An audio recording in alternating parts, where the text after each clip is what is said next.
A blob of ilmenite. Did it ever make it to the bottom of the mantle? You're listening to The Cosmic Cast.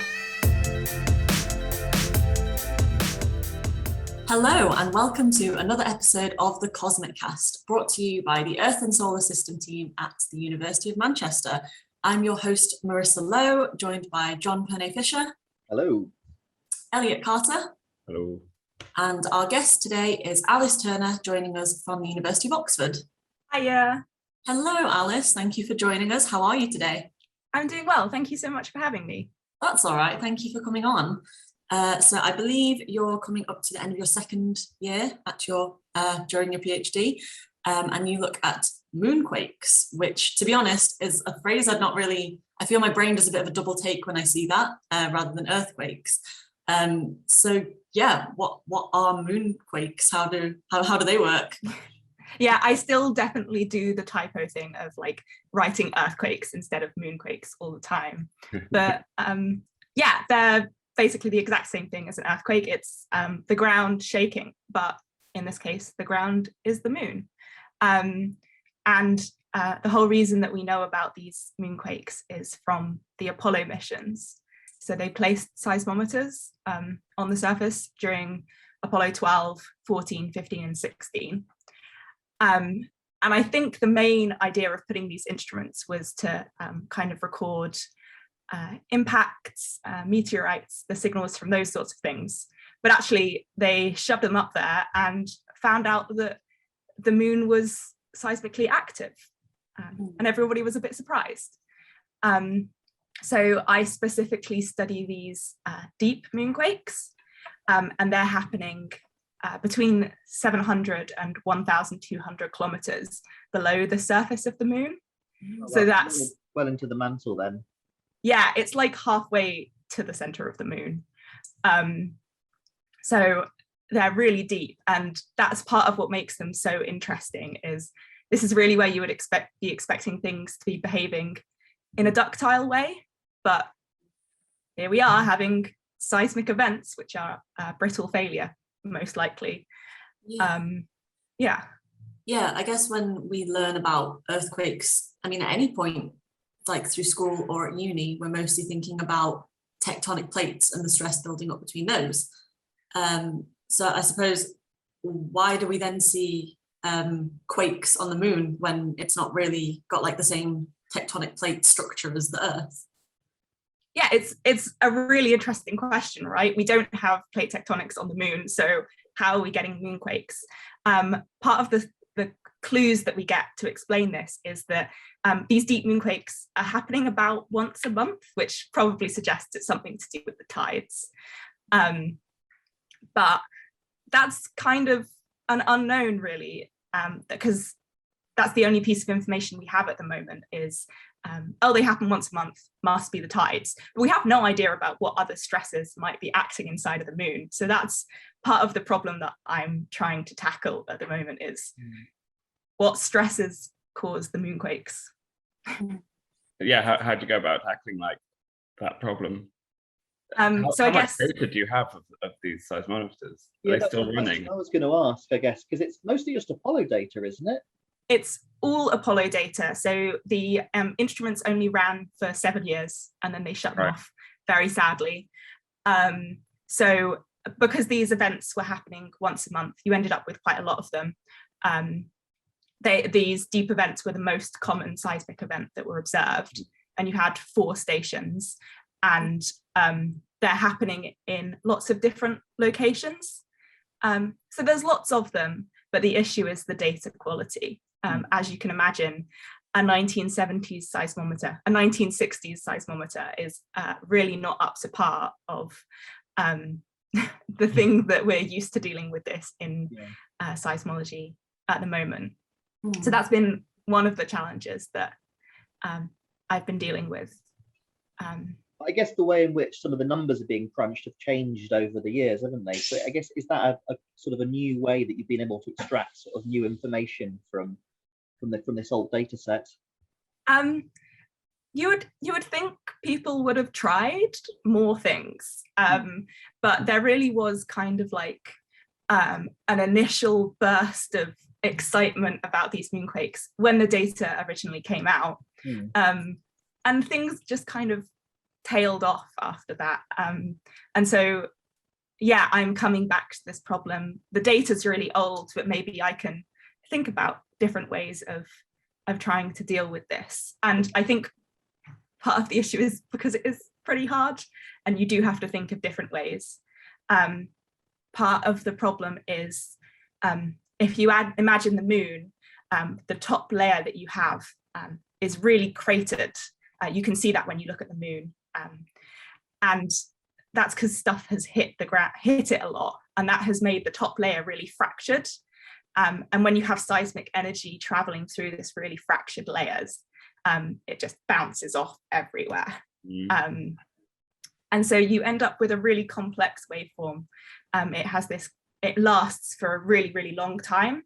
So this seismic coda, which is the energy bouncing around in this scattered layer, can last for an hour, much, much longer than what you see on Earth. And so you have to deal with that, which is not dealt with in normal like Earth seismic methods. Okay. So it's quite a unique challenge then to try and solve. Yeah, I guess the only other place that you really come across such a big coda is on Mars. It's not quite as long on Mars, but yeah.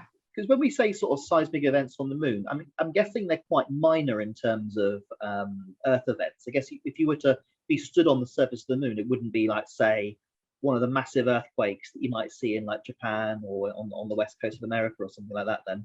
Yeah, if you were a visitor to the moon, these things are really nothing to worry about. They're kind of equivalent to maybe a magnitude 3 seismic event, but you also have to remember that they're happening so deep down that you basically don't feel anything on the surface. So they're interesting scientifically, but nothing to worry about as a possible visitor to the moon. Well, it's really lucky then that the seismometers from 60s and 70s missions managed to actually get any data on this then. Yeah, but sorry, go ahead. No, it's okay, you go. So I guess that is the advantage of working on the moon is that it's very seismically quiet. So on Earth, part of the problem we have is there's seismic noise. So this can come from human sources like cars, or a big source is the ocean waves. And you have to kind of work around dealing with that. But moon, no cars, no waves. So it really is very, very quiet in terms of the noise level. So you can pick up these signals more easily than you could do on Earth. Yeah, so you said these seismometers were originally, used during the missions to say pick up, craters being formed from impacts. Is there noise from that as well? And like, what does that look like? So you can detect that. Luckily, they don't normally happen. There's very few examples of where the two events are overlapping. And you can tell the difference because the waveforms look a different shape. So it is really to do with how long the energy spent in this top layer. So a deep moonquake will be coming from deep underneath this scattered layer, and it only goes through the scattered layers once. And that is important information for the final shape of the waveform. Whereas an impact, because it's coming from the surface, so it travels through the scattered layer once, when the energy travels through the scattered layer, like once on the way down, and then once as it's coming back up to the station. So because it has kind of two little trips through the scattered layer, that changes the shape of the waveform. Okay. So luckily you can tell the difference. Yeah. Maybe this is a really basic question, but how do we know how deep these moonquakes are originating from? It all comes from the seismic data as well. And so this is normally from kind of an inversion based on some moon velocity model, and you have to try and kind of fit the data to the best fitting depth, or sometimes you can use the information that's contained in the waveform to get a depth. But yeah, definitely less well known than earthquakes on the Earth. So for each mission, was there just one seismometer running at once? You don't have like triangulation of multiple? So it kind of like gradually builds up. So by the time we got to Apollo 16, there was already 3 running before that. But yeah, Apollo 12. So you can do some kind of triangulation stuff looking at the travel times as well. What I mean, it sounds like it's all very complicated and very difficult. Have you managed to unpick any clues as to what's going on, or is it still like a work in progress? I hope so. I think so. So what I've been trying to work on is this problem of are these deep moonquakes completely driven by the tides, or is there some other stress involved in driving them?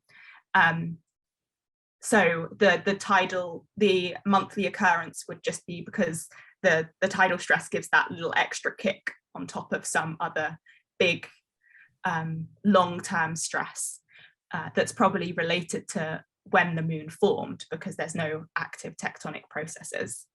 And the way that I've done this is looking at one particular location that these deep moonquakes are happening. And in this particular location, this really strange thing was happening, that most of the time the events were slipping in one direction, but sometimes they decided to slip backwards. So they're happening in the same location, but the sense of slip is just changing. And so I came up with 2 models that could be kind of causing these backwards slipping events. One of them that was just caused by the tides, and one of them that had some other big stress pulling the waveforms in one direction. And then you just had kind of 2, maybe this is too complicated to explain on a podcast without a picture. I mean, I think you're doing pretty great. This is, I mean, I'm going to remember this afterwards as a nice dance, to be honest. So my model actually came from a volcano. So they had reversed polarity events at one of the volcanoes in Iceland, and they imagined that there was a plug of material being pulled out. And as that plug is pulled out, the sense of motion on either side of the plug is reversed. So you have stress in one direction, but it's actually causing slip in opposite directions, if you can imagine how that works in your head. Yeah. But basically, what you're suggesting then, there's something moving down in the mantle, effectively. Yeah. And so either there's one stress that's always pulling this thing in one direction, or the tides can have this thing moving in different directions. Okay. And by looking at the waveforms, I'm trying to use, there's this thing called principal component analysis, which basically breaks down the waveforms into the bits that are the same and the bits are different. And so by looking at the waveforms, I can test my hypothesis for the 2 different models, whether they're completely tidally driven or whether there is some other stress unknown of what it is. Yeah, that's really cool, because I guess, we always think of the mantle as being quite a sort of a static object, I suppose. I mean, it'd be interesting to see if you could sort of link this to like different rheologies within the mantle and all that kind of stuff, I suppose. That's what I'm really trying to think about at the moment. So maybe I'll hit you up if you have any thoughts on this. So my conclusion that I came to is that these deep moonquakes are completely driven by the tides. But because of that, I can then say, that doesn't mean that another stress isn't there. It just means that it has to be smaller than the tidal stress. So I've basically got an upper limit on any other stress that could be acting in the moon. And I'm trying to think about that, how that could be related to learning about what's inside the moon. So one possibility is, I guess, I was thinking about this on Earth in the mantle. We have lots of like blobby stuff going around. There's contrasts in the material. Maybe there's contrasts in material on the moon. and those contrasts cause stresses. So can you estimate how big these contrasts in material could be from this upper limit of the stress that it could cause? So when we're sort of doing this and picturing different things rubbing together to, you know, cause the stress for a moonquake, that could be like different layers with different properties, is what you're saying?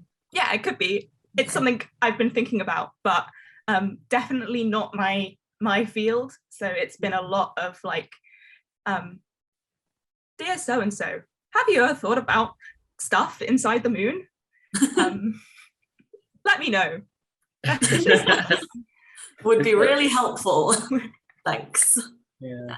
Compared to say like mid-ocean ridge basalts on Earth, is there much chemical heterogeneity in lunar basalts? It's not something I know anything about.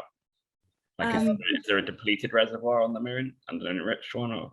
Not really.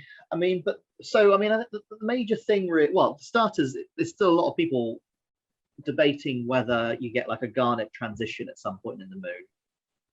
And there's also, I guess, one of the big things that we'll talk about at the moment is sort of mantle turnover early on, and so you get these ilmenite-rich sort of blobs sinking to the bottom, and so there's another potential for contrast there, I guess.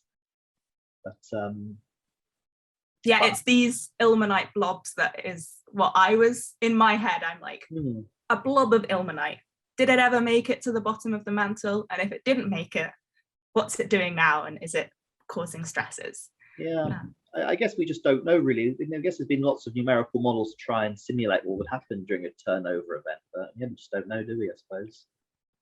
And I don't know if maybe what I find out about this upper tectonic stress could be useful to numerical modelers. I don't know. Anyone want to tell me if that's a useful piece of information? Get in touch. Yeah, so you were saying other than tidal stresses, there could be other, maybe smaller sources of stress. Do you have any idea what those could be? So yeah, one possibility could be this kind of like material contrast. Other things that have kind of been discussed in literature is a thermal stress. So moon was hot, now moon getting colder causes stresses. So like, as it like maybe contracts and then, yeah, okay. But I think that there have been some kind of numerical estimates of this as well. And normally it's very, very small, especially at the depths where the moonquakes are. And I guess it's probably quite a slow process as well. So rather than taking place, you know, each month. Yeah. Yeah. Sorry. No, you go, John. It's okay. I was just going to ask, I guess, because all your measurements or all the Apollo seismometers are all on the near side. How much does that limit what you can do with the data relative to having a more sort of global coverage? So I guess for the problem I'm thinking about, I have specifically framed it, so that doesn't really matter so much. But thinking more about what are deep moonquakes, why do they happen? Because the stations were all on the near side, we never observed events on the far side. And so we don't know if that is just an observational bias. We were on the near side, we could only see ones on the near side.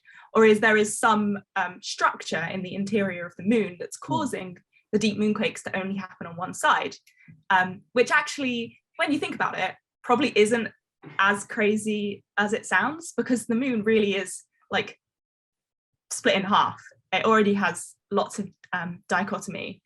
So a dichotomy in the moonquakes wouldn't be that surprising, but without having an instrument on the other side to see if there are moonquakes there, you really can't tell. Yeah. Well, that's good. It's not an issue for your project then, I suppose.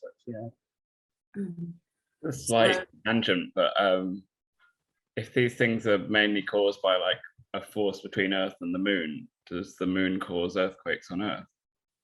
It's a good question, and I think lots of people have tried to answer that question, but earthquake statistics is hard, and I think from most of the literature that I've read, there isn't enough evidence to prove that they're directly causing earthquakes, because on Earth tectonic stresses are so much larger. But there is evidence that the tides modulate all sorts of different events going on. So Just the weight of the water on top of different things.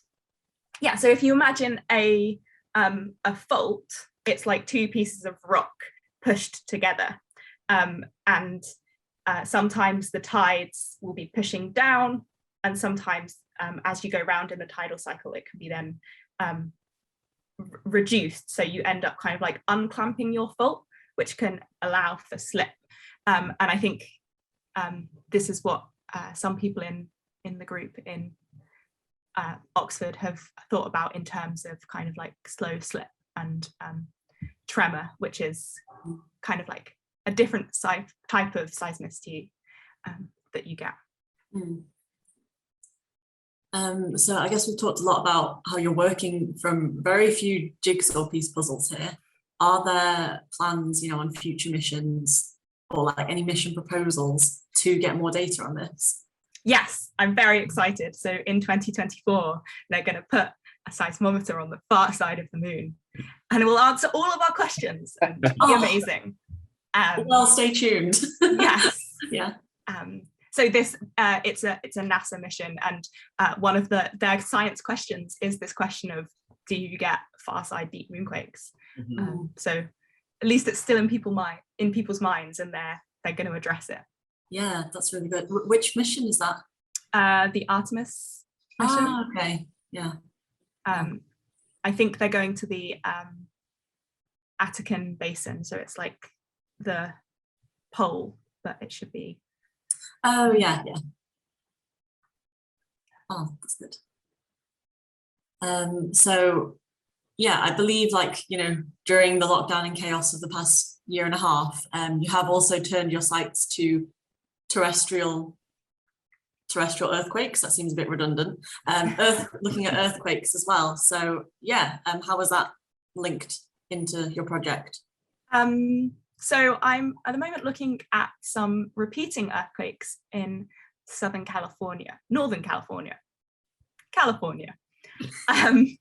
And so I guess the link to this comes with moonquakes repeat, and that's a really useful thing. It's meant that we can carry out the analysis that we could carry out, but earthquakes also repeat, so a repeating earthquake is basically the same location slipping over and over again. And if we consider that here the driving stress is tectonic, so you should get, as the tectonic stress builds up, it should build up to a threshold and then be released, and then it should build up again and be released. So we should have like a nice periodic thing going on if the plate is moving at the same rate. But that's not what we're getting. So these repeating earthquakes happen less frequently than we expect if the only driving force is the plate. So there's been some numerical models that suggest that one possibility that could be causing these repeating earthquakes to happen less often is that actually some of this buildup of stress is taken up by an aseismic process, which is the ground moving but not releasing energy in an earthquake, which is a good idea. And then the other possible idea is that perhaps we're just kind of not counting properly. So what we count as a repeating earthquake is the exact same area rupturing. And so that's basically the event is in the same place and it has the same magnitude. But what if it was happening in the same place, but it had a smaller magnitude? And so if you don't count that as a release of the buildup of energy, then your kind of cycle counting is going to end up being wrong. So a nice numerical model suggested this. And all I'm doing is going, cool, I've got some data. Can I find these earthquakes that happen in the same place, but they're actually a bit smaller? Okay. So, what would cause them to be different sizes? defaults have like a memory? Like in magmas, the way they deform can sometimes be like influenced by the way they deformed in the past. So one earthquake could set up a situation where the next one's different and then it resets, something like that. I'm not sure how to answer this question well. I'm gonna have a... Yeah, it is. So one earthquake can affect other earthquakes. So that's why we get kind of like aftershock effects. And you can even get kind of remote triggering of events as well. But I think in this case, maybe it's just to do with the balance of how much of the slip is being taken up in the aseismic process instead of the seismic process. Yeah. And yeah, but not a confident answer on that one. So Elliot, do you mean, so we know that an earthquake could affect an earthquake like in another location. Do you mean could it affect it in the same place? Yeah, I guess I mean like can the slip on the surface change the surface in such a way that the next time it slips differently, like it's got a different amount of friction or something? Okay. I've not come across that before. No, I don't know. I mean, I'm talking out of Okay. my head. Yeah. So I'm guessing, is it like the San Andreas fault you're looking at here, that sort of area? Yeah. I'm specifically looking in Parkfield, which is where a pretty big event happened in 2004. But this area just happens to have a lot of repeating earthquakes. So it's a great place to look to test out this numerical model. I'm guessing trying to understand the nature of how repeating these are probably feed into them to be able to predict when the next sort of city destroying earthquake will occur, I guess. Yeah, because it's really important to understand how much of this slip is being taken up in aseismic processes and how much is taken up in earthquakes, because if a lot of it is aseismic, then I guess we have less to worry about. But yeah, it's an interesting problem, and it's nice to kind of have different things going on, working on Earth and on the moon, I think is quite nice.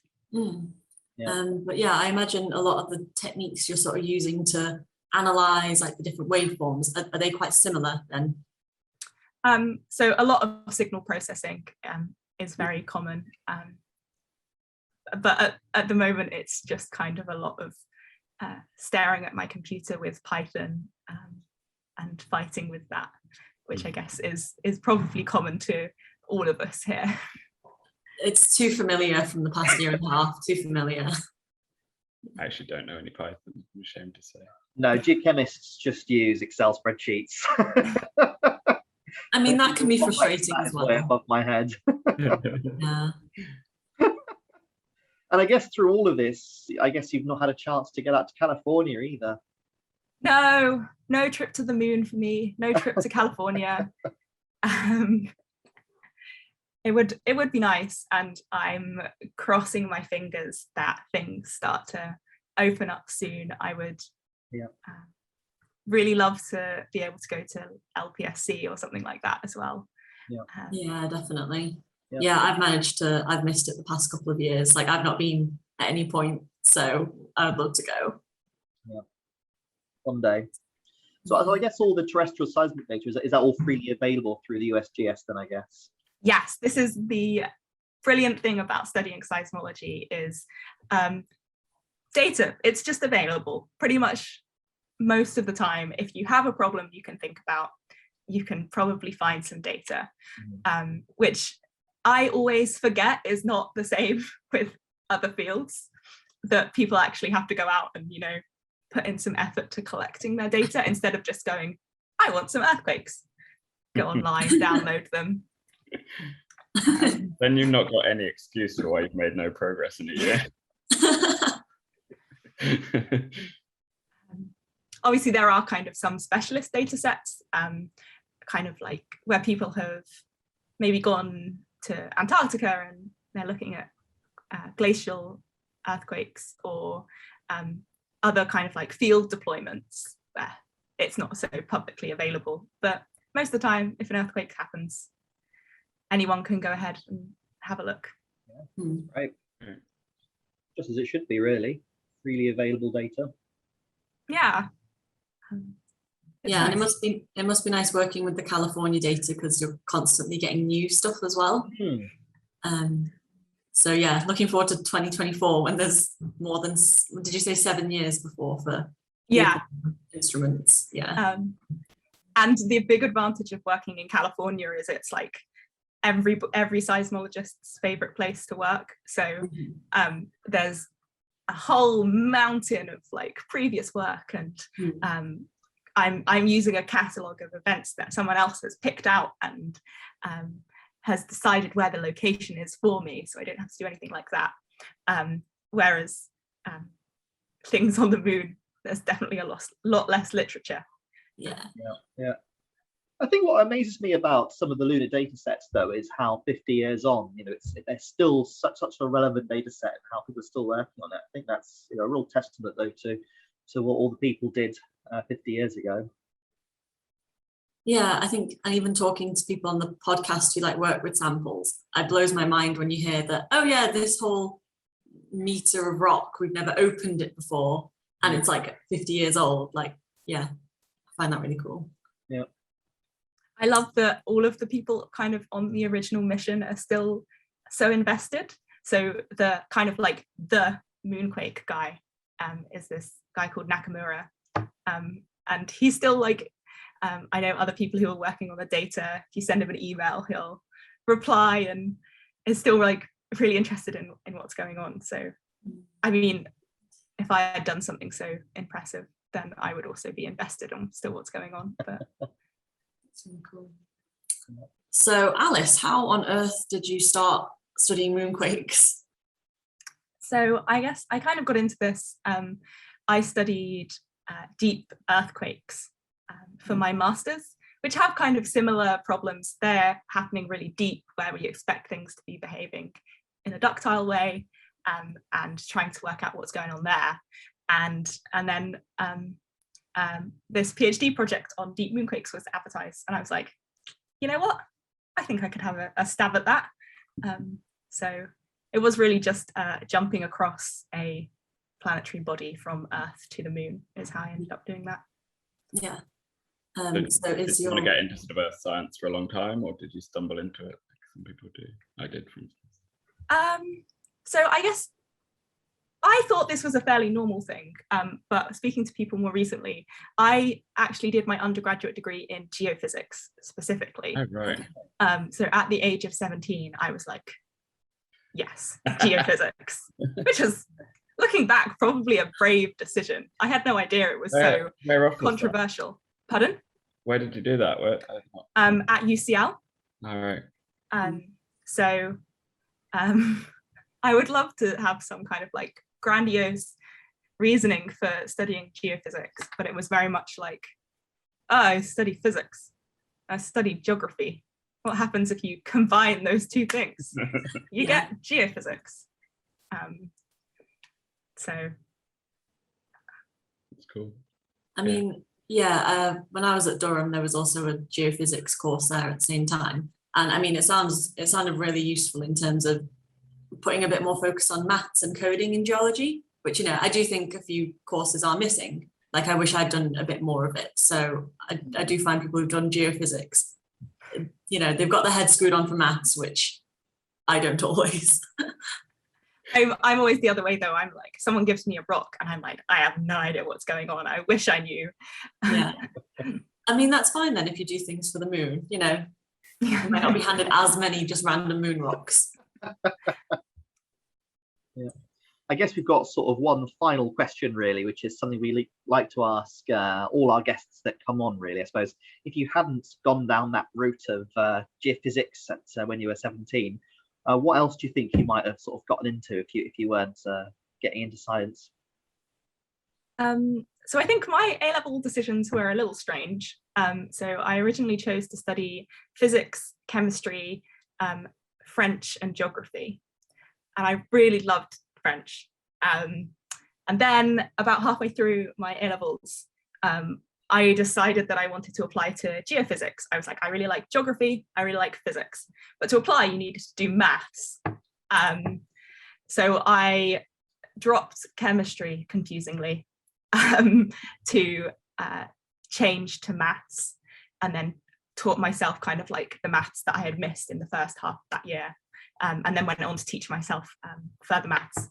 But yeah, so I think I really enjoyed French. I wish I could have kept that up, because I had decided to apply for geophysics, and I was that year where I did it where you did AS levels and A levels, which I know is different now. So I ended up dropping French and then in the second year I ended up doing maths and physics and geography. But yeah, I maybe it's something that I could try and get myself back into, but yeah. Maybe postdoc in France then is the order. Yeah, that would be amazing. I think I'm a little rusty in my French at the moment, but possibly geophysics related terms are probably fairly easy to translate.